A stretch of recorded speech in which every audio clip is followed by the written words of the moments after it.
Today I want to talk to you about a phrase that I use a lot when I do home consultations. It takes time. Now, why am I talking about this today? Well, we've just had the Easter holidays, and prior to that, for a long time I had almost no consultations to go to. Then suddenly, a week before Easter, the phone never stopped ringing, and off I was going to many houses doing consultations.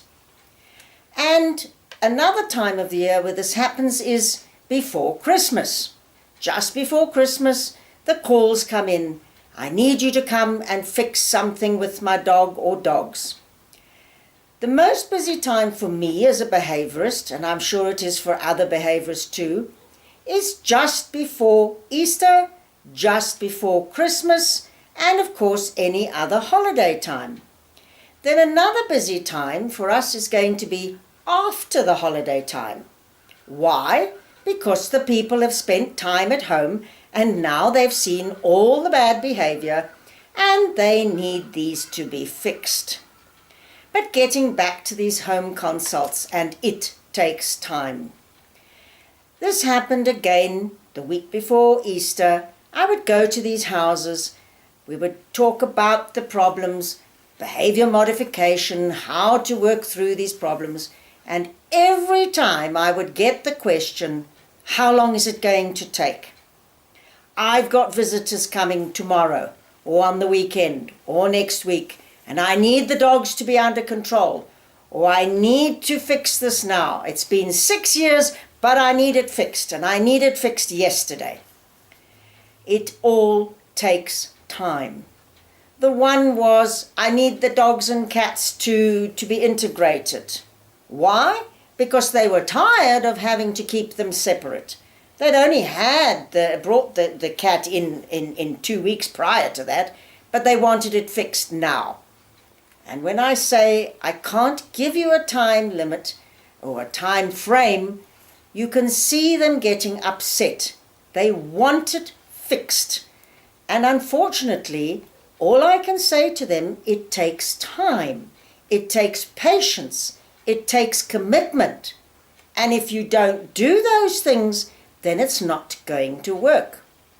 And yes, all of us behaviorists have heard people come back to us in a roundabout way saying, oh, it didn't work. I paid all that money, the behaviorists came in, and it didn't work.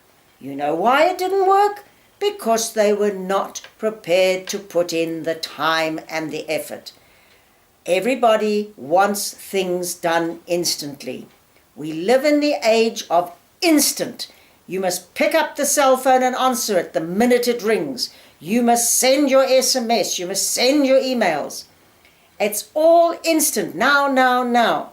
And when you try to explain that it's going to take time, you can see the people visibly going, but I want it fixed now.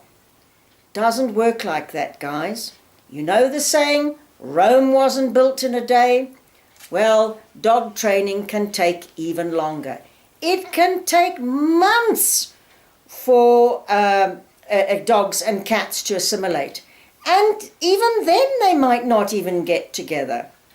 It takes months, sometimes 6, 8, 10, a lot of long time for dogs to stop barking. Separation anxiety, all these things take time. We as behaviorists are not magicians. We cannot come in, wave a magic wand, and poof, everything comes right. Yes, we do have successes, the people who follow what we do and put in that time and patience and effort get the results. But generally there are many people who feel, oh, what a waste of money. It didn't work. We wasted that money on getting the behaviorist in. And believe you me, there are a lot of people who feel that way. It's very sad. But just put in the time, put in the effort, have the patience, and 9 times or 9.9 times out of 10, you will get the success.